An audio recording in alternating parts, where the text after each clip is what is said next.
Welcome to WSJ Live. I'm Simon Constable. Despite no luck finding missing jetliner MH370, officials are sticking with their hypothesis about where the missing plane is located. WSJ's Jon Ostrower has the skinny and joins us now. Jon, thank you very much for joining us. Morning. Morning. So they've been looking in broadly the same area west of Australia, about 1,000 miles west of Australia, and they're going to stick with that. That's what I'm hearing, right? That's exactly it. I mean, in the absence of any other credible leads in any other direction or any other major geographical area, the search will remain off the coast of Perth, Australia, where it's been for, I guess, 6 weeks now. We just passed the 2-month mark since the airplane disappeared on March 8th, shortly after midnight in Malaysia. And part of what's being used here is underwater technology to sort of search around with basically large flashlights and submersible machines to look around, but also satellites too. Well, the satellites have been an incredibly important component through all of this. As you remember, and certainly what led investigators this far was a series of about 7 or 8 digital handshakes between MH370 and the Inmarsat satellite orbiting above the Earth about 22,000 miles. So that was really the one incredibly important lead that investigators had that led them to this area in the Southern Indian Ocean, and that certainly doesn't appear to have changed.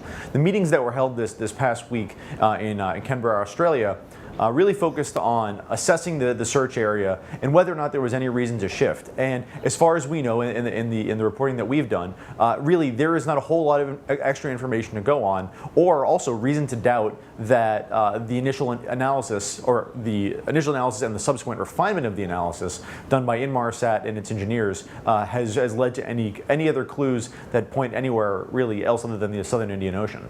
Now, the ocean at this point is extraordinarily deep, and as you go down in the ocean, it gets very dark, and there's also silt and sand washing around, covering up stuff. I mean, isn't this like looking for a push pin on a football field at night with nothing but a match to try and find it? I mean, this is going to be incredibly difficult, even if you've got the right place. Actually seeing it underneath silt will be very hard.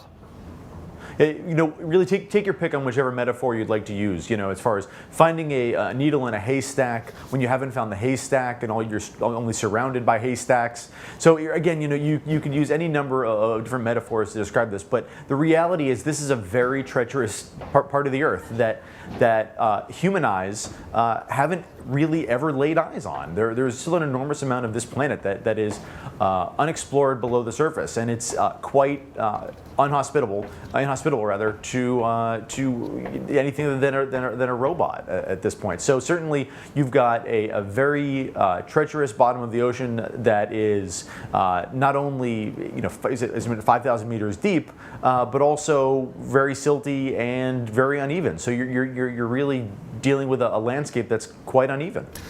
Jon, you've covered aviation for quite a while. Have you ever seen anything like this? A jetliner, an enormous plane, just vanishes?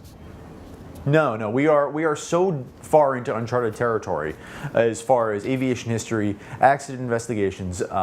It is really kind of astonishing how little information has actually been dug up from this entire episode. It really stands as here we are 2 months later, still talking about not have any trace at all about where the aircraft may have ended up as far as the physical remains of the airplane. Certainly, we've got these digital handshakes, which have really invented an entirely new area of location. So at this point in aviation history, in the context of where we are and looking at all this, it continues to rewrite the book as far as the normal protocol for aviation investigations and ultimately the public's attention for an accident like this. And as you've seen, it's kind of dwindled in the headlines, but still, I mean, there's still an enormous amount of interest globally in this story, and certainly for the families of the 239 people aboard, getting those answers is still the centerpiece of all of this. Yeah, and I'm sure those families will not stop stop hoping till it is found. Thank you very much, Jon Ostrower. Great reporting.